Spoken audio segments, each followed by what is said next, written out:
Snapdeal एक समय India के सबसे पॉपुलर ई कॉमर्स प्लेटफॉर्म्स में से एक था और सिर्फ 6 सालों में ही ये देश की दूसरी सबसे बड़ी ई कॉमर्स कंपनी बन गया। जब स्नैपडील पीक पर था तो इसकी वैल्यूएशन थी $6.5 बिलियन और इसके इन्वेस्टर्स थे रतन टाटा, ईबे, सॉफ्टबैंक और नेक्सस वेंचर जैसी बड़ी कंपनीज। लेकिन फिर 2016 के बाद अचानक से स्नैपडील का मार्केट शेयर 25% से गिरकर सिर्फ 4% पर रह गया। यहाँ तक कि 2017 में तो ये कंपनी बैंकरप्ट होने के कगार पर पहुँच गई थी। तो ऐसे में सवाल ये उठता है कि आखिर $बिलियन की फंडिंग के बाद भी स्नैपडील फेल कैसे हो गया? सेलर्स ने इस प्लेटफॉर्म से मुंह क्यों मोड़ लिया? अभी स्नैपडील कैसा परफॉर्म कर रहा है और क्या आने वाले सालों में ये वापस से अपनी पोजीशन हासिल कर सकता है? आइए इन सभी सवालों का जवाब हम डिटेल में समझते हैं।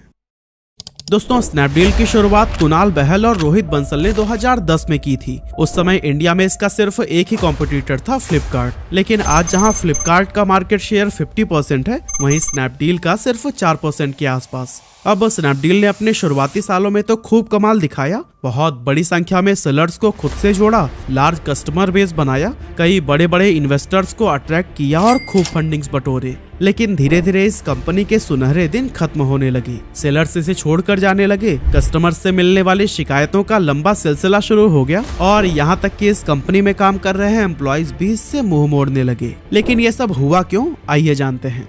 अब अगर हम सबसे पहले कस्टमर्स की प्रॉब्लम को समझें तो मैक्सिमम प्रोडक्ट्स उन्हें डिलीवरी डेट क्रॉस हो जाने के बाद मिल रहे थे। इसके अलावा वो ऑर्डर कुछ कर रहे थे और उन्हें रिसीव कुछ और ही होता था। जैसे कि चेन्नई की एक लड़की ने स्नैपडील से 12,000 रुपए का एक फोन ऑर्डर किया, लेकिन जब पैकेट को ओपन किया गया तो उसके अंदर फोन की जगह ईंट का आधा टुकड़ा मिला। इसके अलावा लास्ट ईयर नवंबर में स्नैपडील के ही एक कस्टमर ने रिव्यू पोस्ट किया कि उन्होंने एक फ्लैश लाइट टॉर्च ऑर्डर किया था, लेकिन उसकी जगह उन्हें ट्रिमर रिसीव हुआ। और दोस्तों, इसी तरह के कंप्लेंट्स राइज करने वाले लाखों कस्टमर्स हैं जिन्हें कभी फेक प्रोडक्ट्स मिले, कभी डिलीवरी लेट रही तो कभी रिफंड ही नहीं मिला। बेसिकली ये गड़बड़ियां स्नैपडील के वर्स्ट मैनेजमेंट की वजह से हो रही थी, क्योंकि इनके पास पार्सल्स को चेक करने का कोई प्रॉपर प्रोसीजर ही नहीं था, जिसका फायदा उठा रहे थे फेक सेलर्स और फंसते जा रहे थे हम और आप जैसे कस्टमर्स। और दोस्तों, यही वजह थी कि लोग इस प्लेटफॉर्म को हमेशा के लिए बाय बाय कहकर अमेजन और फ्लिपकार्ट जैसे प्लेटफॉर्म पर शिफ्ट होने लगे।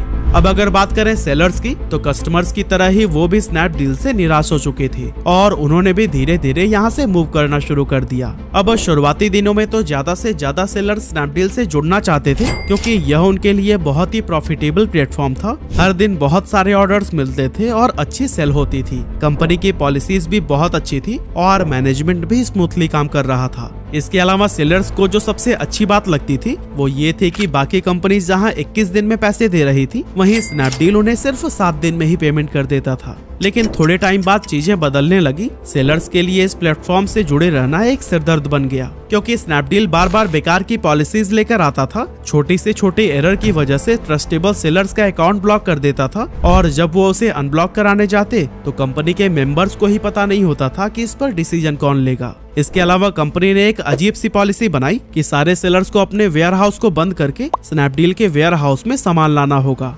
अब सेलर्स के पास खुद के बड़े बड़े वेयर हाउसेस थे जहां वो अपने कंफर्ट के अकॉर्डिंग प्रोडक्ट रखते और उसे डिलीवरी के लिए भेजते थे। अब इनमें से जब कुछ बड़े सेलर्स ने अपना प्रोडक्ट शिफ्ट करने से इनकार कर दिया तो कंपनी एक और पॉलिसी लेकर आई कि सेलर्स अपने वेयर हाउस से डेली सिर्फ 5 प्रोडक्ट ही बेच सकते हैं। अब जहां वो डेली के हजारों ऑर्डर्स लेते थे, वो सिर्फ 5 रह गया, जो कि उनके लिए ना के बराबर सेल थी। ऐसे में मजबूर होकर सभी सेलर्स को अपने प्रोडक्ट स्नैपडील के पास भेजने पड़े, लेकिन स्नैपडील के वेयर हाउस में तो जगह ही नहीं थी कि वो इतने सारे प्रोडक्ट्स को रखें। जिसके बाद से स्नैपडील ने फिर से पॉलिसी चेंज की और सेलर से ये कहा या तो वो इनके वेयर हाउस में सामान रखने के लिए कुछ रेंट पे करें या फिर अपने सामान को वापस लेकर जाएं। अब सबसे हैरानी वाली बात तो ये थी कि जब सेलर्स अपने प्रोडक्ट्स को वापस लेने गए तब उन्हें पता चला कि इनमें से बहुत सारे सामानों की चोरी हो गई है और इस चोरी में मैनेजर तक शामिल थे। अब जब सेलर्स ने इसकी शिकायत कंपनी के सीईओ से की तो फिर उन्होंने इस पर कोई भी रिस्पॉन्स नहीं दिया। ऐसे में इस मामले पर ना ही कोई कार्यवाही हुई और ना ही सेलर्स के लॉस की भरपाई।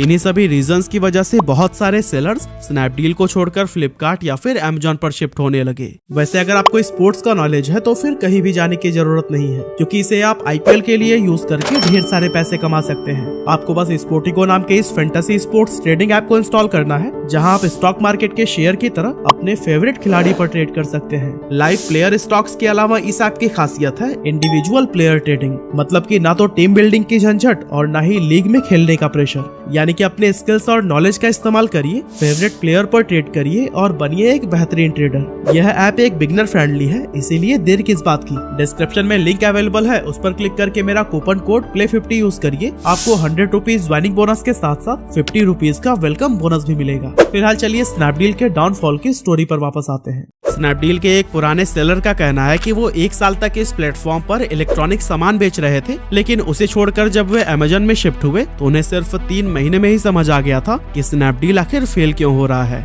फॉर एग्जाम्पल, अगर सेलर ने अमेज़न पर 1000 रुपए के प्रोडक्ट बेचे हैं तो फिर उन्हें 60 रुपए सेलिंग कॉस्ट देना पड़ता है, लेकिन सेम अमाउंट के लिए स्नैपडील चार्ज करता है 160 रुपए। वहीं 10,000 रुपए के प्रोडक्ट पर अमेज़न का सेलिंग कॉस्ट था 400 रुपए और स्नैपडील का 1200 रुपए। यानी कि स्नैपडील अमेज़न के मुकाबले 3 गुना ज्यादा फी लेता था। तो अब जाहिर सी बात है कि कोई भी सेलर स्नैपडील को क्यों ही प्रेफर करेगा।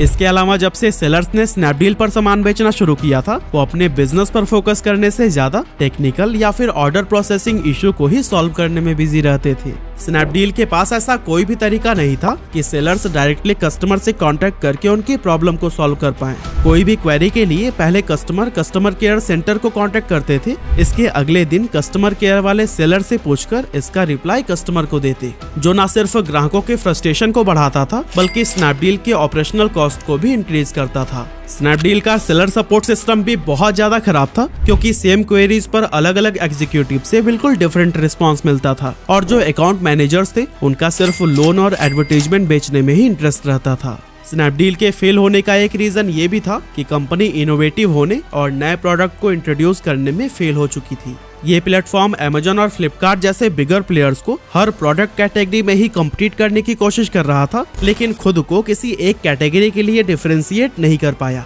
एक तरफ देखें तो फ्लिपकार्ट मेनली फैशन और इलेक्ट्रॉनिक्स पर फोकस करता है, तो वहीं अमेज़न प्राइम और पेंट्री पर। लेकिन स्नैपडील के पास ऐसी कोई भी यूनिक आइडेंटिटी नहीं थी। इनका ज्यादातर फोकस डिस्काउंट देने पर था, न कि बेटर यूजर एक्सपीरियंस प्रोवाइड करने और लॉयल कस्टमर बेस बनाने पर। एक तरफ तो स्नैपडील कंपनी के इंटरनल इश्यूज को ही सॉल्व नहीं कर पा रहा था और दूसरी तरफ वो इन्वेस्टर्स से पैसे लेकर तेजी से अलग अलग स्टार्टअप्स को एक्वायर कर रहा था। स्नैपडील ने 14 एक्विजिशन और 5 इन्वेस्टमेंट किए थे, जिसके लिए कंपनी ने $6 मिलियन से भी ज्यादा की रकम स्पेंड की थी। इसके एक्वायर किए गए स्टार्टअप्स में फ्री चार्ज, सोपो, रिड्यूस डाटा, ग्रैबऑन, यूनिकॉमर्स और ऐसे ही कई सारे स्टार्टअप्स थे। लेकिन स्नैपडील 6 सालों में इनमें से किसी को भी सक्सेसफुली रन नहीं कर पाया। और हाँ, स्नैपडील के बर्बादी में सबसे बड़ा रोल इनके लीडरशिप की भी रही, क्योंकि कंपनी के सारे डिसीजंस 2 CEOs ही लिया करते थे और इसमें किसी भी सीनियर मैनेजमेंट की राय नहीं ली जाती थी। बार बार बनाई गई खराब पॉलिसीज ने भी कंपनी के एम्प्लॉइज और सेलर्स को काफी परेशान किया, जिसके बाद बड़ी संख्या में वो रिजाइन देकर दूसरी जगह शिफ्ट होने लगे।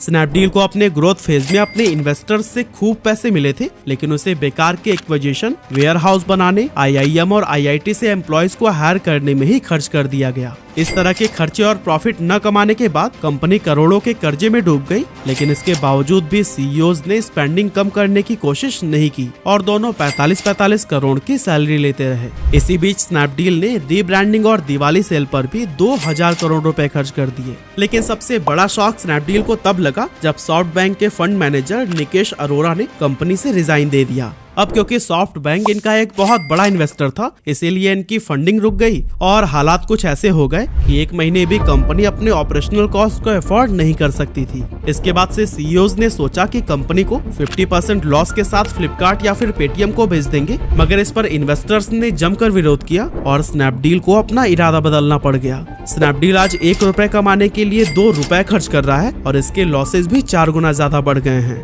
फाइनेंशियल ईयर 2021 में जहां इसके लॉसेस 125.4 करोड़ रुपए थे, 2022 में ये बढ़कर 540 करोड़ रुपए हो गए। तो दोस्तों, अब लास्ट में सवाल तो यही रह जाता है कि क्या ये कंपनी कभी प्रॉफिट कमा पाएगी? तो इसका जवाब है हाँ, बिल्कुल कंपनी को अपनी पुरानी गलतियों से सीखकर नई और बेहतर स्ट्रैटेजी बनाने की जरूरत है। स्नैपडील को सबसे पहले कस्टमर एक्सपीरियंस पर फोकस करना होगा, ऑपरेशनल एफिशिएंसी को इम्प्रूव करके कॉस्ट को रिड्यूस करना होगा, साथ ही अपनी सप्लाई चेन और लॉजिस्टिक को भी ऑप्टिमाइज करना होगा और अंत में प्लेटफॉर्म को यूजर फ्रेंडली बनाने के लिए टेक्नोलॉजी में भी इन्वेस्ट करना होगा। और दोस्तों, इसी तरह के और भी कई छोटे बड़े बदलाव करके हो सकता है स्नैपडील वापस से प्रॉफिटेबल बन जाए। वैसे आपको क्या लगता है? आप अपना ओपिनियन भी हमें कमेंट करके जरूर बताइएगा। और हाँ, स्पोर्टिको ऐप के थ्रू अपने स्पोर्ट्स नॉलेज को पैसों में कन्वर्ट करना ना भूलिएगा। लिंक डिस्क्रिप्शन में अवेलेबल है।